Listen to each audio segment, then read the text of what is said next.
আসসালামু আলাইকুম প্রিয় দর্শক, দর্শকের কথা অনুষ্ঠানে আপনাদের স্বাগত জানাচ্ছি। আজকে আমরা আমাদের যে কন্টেন্টটা নিয়ে আলোচনা করব সেটা ঠিক দুদিন আগে আমরা প্রচার করেছিলাম। সেটা ছিল প্রতিরক্ষা মন্ত্রণালয়ের গুরুত্বপূর্ণ দায়িত্বে বিদেশি কেন। আমি এই প্রশ্নটা করেছিলাম এই কারণে যে একজন বিদেশের নাগরিক যিনি একই সঙ্গে বাংলাদেশেরও নাগরিক, দ্বৈত নাগরিক, কিন্তু মূলত উনি আমেরিকান নাগরিক। কারণ উনি ওনার গত 20 বছর অথবা 30 বছরে বেশিরভাগ সময় আমেরিকাতেই থেকেছেন এবং ওখানেই ছিলেন। ওখান থেকে তাকে ডেকে এনে উপদেষ্টা করা হয়েছে।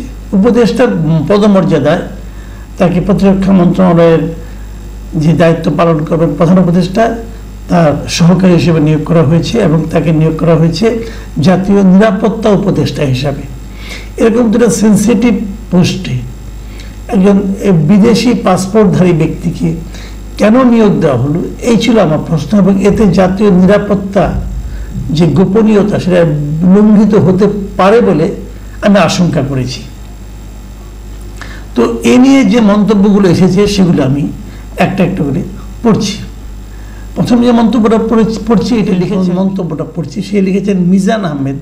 তিনি লিখেছেন, দেশের মানুষ বিদেশ থেকে ফিরে যদি দেশে কোনো পদে নিযুক্ত হয় তাহলে দোষের কি আছে? না, দোষের কিছু নাই। আপনি যেটা বলেছেন আপনার সঙ্গে আমি একমত। যদি বিদেশ থেকে ফিরে এটা করেন আমার কোনো আপত্তি নেই, কিন্তু উনি তো ফিরেন নাই। ওনার তো এক পা বিদেশে।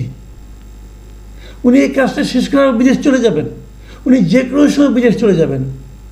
যদি এমন হতো যে উনি এখানে এই দায়িত্বটা পালন করার জন্য আমেরিকার নাগরিকত্ব ত্যাগ করে চলে এসেছেন, ওই নাগরিক ওই পাসপোর্ট সেখানে সারেন্ডার করে চলে এসেছেন, তাহলে আমি আপনার কথাটা মানতে পারতাম। কিন্তু উনি তো তা করেন নাই। উনি আমেরিকারই নাগরিক থাকছেন, এখানে দায়িত্ব পালন করছেন, করে দুদিন পর আবার আমেরিকা চলে যাবেন। যখন উনি যাবেন তখন তো ওনার কাছে অনেক গোপন তথ্য থাকবে আমাদের দেশের। এটা কি নিরাপদ হবে? এই একই ধরনের আরেকটা মন্তব্য পরিশোনা ইম্পর্টেন্ট না। তাহলে ইন্ডিয়ান লোকের অসুবিধাটা কি? আগের গভর্নমেন্টের আমরা তো সমালোচনা করতাম কেন?